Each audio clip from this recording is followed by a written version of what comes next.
안녕하십니까. 부동산 학교는 한동균입니다. 자, 이번 시간은 이 부동산 개발 사업에 있어서의 형태인데, 우선 이 재개발, 우리가 부동산 개발은 유형에 따라 신개발과 재개발로 나눕니다. 예를 들면 신도시 개발 사업, 아파트 지구 개발 사업 등이 신개발이라면은 이 재개발은 우리가 어떻게 나눠 볼 수 있느냐, 이렇게 볼 수 있겠죠. 그래서 부동산 이 개발의 유형에 따라 신개발과 이 재개발로 나누는데, 이 재개발 시행 방법, 자, 이 재개발 시행 방법에 따라 크게 네 가지로 나눠 볼 수 있죠. 자, 우선은 이 보전 재개발이라는 게 있습니다. 노후 불량화의 요인이 발생하기 전에 이 사전에 예방하는 형태의 소극적, 가장 소극적인 재개발입니다. 가장 소극적 재개발이고, 자, 이 보전 재개발 또 있지만은 어디냐, 수복이죠. 노후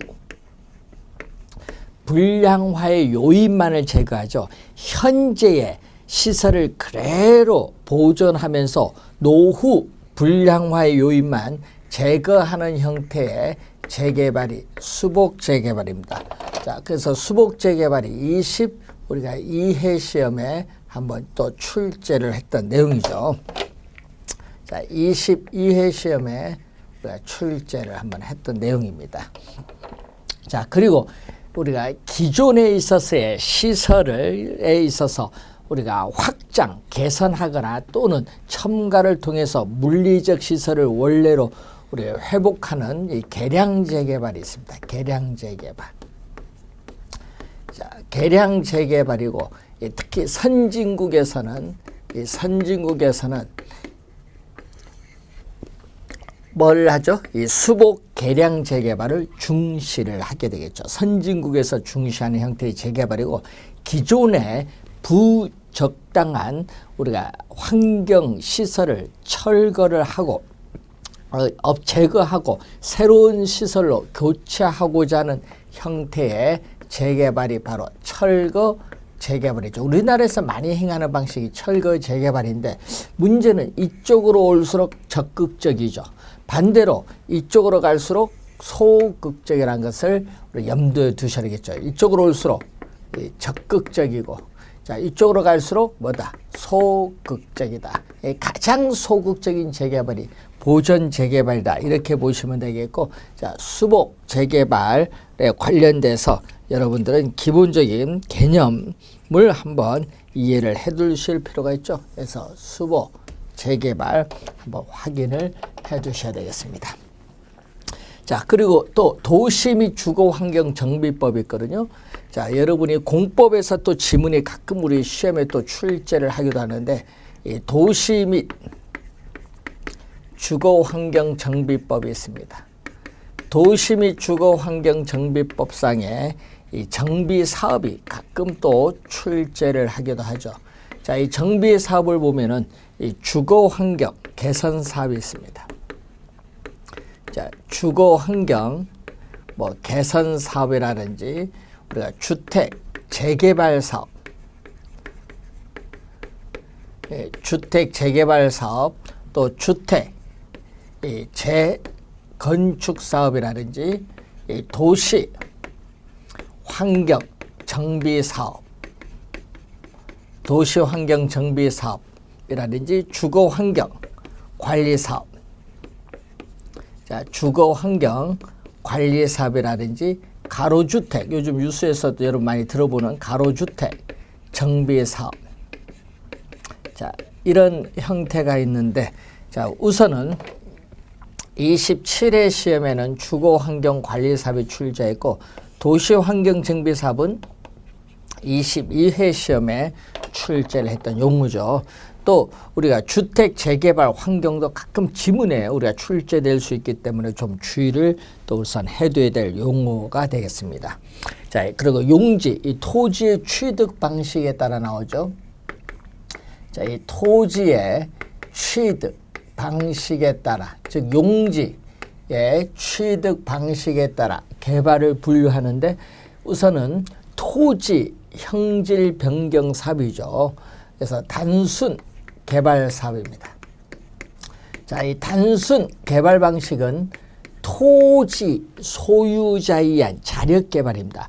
토지 소유자에 의한 자력 개발이기 때문에 우선 토지 형질 변경 사업을 우리가 예를 들어 볼 수 있는데, 자, 여기는 권리가 토지 소유자의 소유권의 변동이 없기 때문에 권리 불변이라고 하죠. 자, 그리고 환지 방식이 또 상당히 우리 중요한 그러한 내용입니다. 시험에 우리가 자주 출제가 되는 환지 방식이죠. 환지 방식. 2년 전에 또 26회 시험에 또 출제를 했었죠. 22회도 출제했고요. 자, 환지 방식의 개념 잘 이해를 해 두셔야 됩니다. 환지 방식은 택지로 개발되기 전 토지의 위치, 지목, 면적이라든지 등급, 이용도, 기타 우리가 필요한 사항을 우리가 고려를 하죠. 고려를 해서 택지 개발 후에 원토지 소유자에게 환지 평가를 통해서 우리는 재분배하는 제도입니다. 재분배한다는 거. 매각하는 것이 아니라 재분배한다는 거. 주의해야 되겠죠. 재분배. 원래 토지 소유자에게 재분배를 하는 겁니다. 재분배. 그래서 여러분 재분배라는 걸 항상 염두에 두시고, 이 환지 방식은 어떻게 돼요? 권리가 축소돼요. 원래 토지 면적보다 적게 환지가 되기 때문에 권리가 축소되고요. 또 토지 소유자의 토지 우리 개발 사업을 할 때 있어서 토지 매입 비용이 들지 않는다는 중요한 장점이 있습니다. 자, 그리고 또 매수 방식이 있죠. 또 작년 27회 시험에 또 출제를 또 했었고요. 25회 돌아가면서 또 자주 출제되는 이 매수 방식을 수용 방식이라고 하죠. 수용 방식. 개발 대상 지역의 토지를 전면 매수를 합니다. 그래서 보상 평가를 통해서 보상을 해주기 때문에 토지 소유자 여기는 권리가 완전히 소멸돼요. 토지 소유자의 권리가 완전 소멸되기 때문에 토지 소유자에 대한 사적 권리에 대한 침해 정도가 가장 심한 것은 이 매수 방식이다. 이렇게 볼 수 있겠죠. 자, 또 혼합 방식. 이 혼합 방식을 혼용 방식이라고 합니다. 자, 혼합 방식을 또 혼용 방식이라고 하는데, 이 환지 방식과 이 매수 방식을 혼합하여 개발하는 방식이죠. 그래서 우리가 예를 들어서 도시개발법에 의한 도시개발사업이라든지 또 산업단지 개발사업 등에 주로 활용되죠. 산업단지 개발 그러니까 사업 등에 주로 활용되는 방식이 혼합 방식입니다. 자, 시험 문제에 요 내용이 특히 요 세 가지가 자주 출제가 되기 때문에 잘 확인을 좀 해두셔야 될 부분이 되겠습니다. 자, 우선은 토지 취득 방식에 따라 시험에 자주 출제되는 것 같고, 자, 이 부동산 개발 주체에 따라 우리는 부동산 개발은 크게 공영 개발과 이 민간 개발 방식으로 우리가 나누어 볼 수 있습니다. 부동산 개발 주체에 따라 이때 공영 개발이라는 것은 정부가 부동산 시장에 직접 개입을 해서 개발하는 방식인데 바로 이 수용 방식에 의해서 이루어지는 거죠. 그래서 1980년에 제정된 택지개발 촉진법에 근거해서 공영개발이 이루어지는데, 이 공영개발은 대규모 개발 사업에 주로 활용해왔다.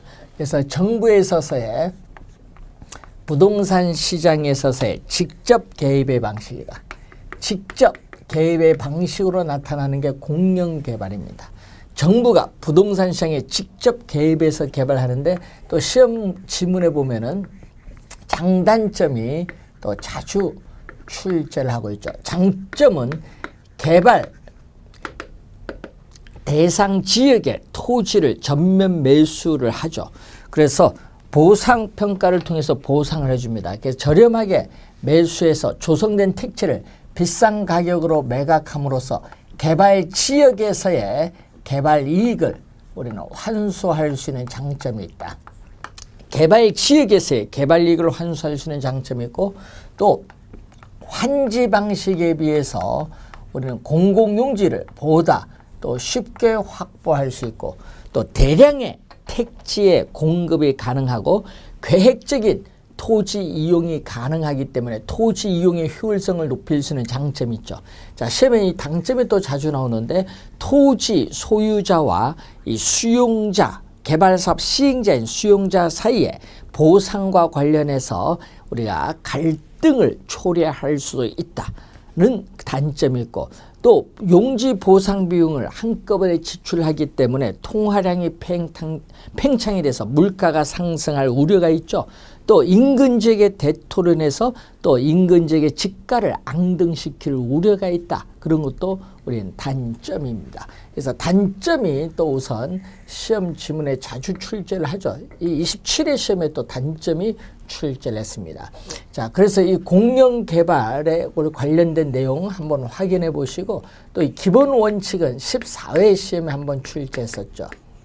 자, 우선은 균형 있는 우리가 개발을 추진해야 됩니다. 이 개발 대상 지역의 도시와 인근 도시와의 연계를 통해서 균형 있는 우리가 개발을 우리가 추진을 해야 되겠고, 또 쾌적한 주거에 대한 편익시설을 설치하고, 또 우리는 토지 소유자의 협의를 통해서 보상을 해야겠죠. 그래서 사유재산권을 보호하고, 또 무주택 우리가 저소득 서민에게 우리는 조성된 택지를 우리는 조성 원가로 공급을 해야 되겠죠. 부동산에 대한 공급과 관리가 이루어지는 이러한 기본 원칙, 우리가 4가지가 14회 시험에 한번 또 출제를 했던 내용이죠. 자, 최근 시험에는 이 장단점에서 특히 단점이 자주 출제되고 있다. 이렇게 보시면 되겠습니다. 자, 이 부동산 이 개발의 이 기본적인 그러한 내용을 받고, 우리가 이 다음 시간에는 이 개발 추치에 따른 이 방식 중에서 이 민간 개발 방식에 대한 내용을 우리가 집중적으로 학습을 하도록 하겠습니다. 수고 많으셨습니다.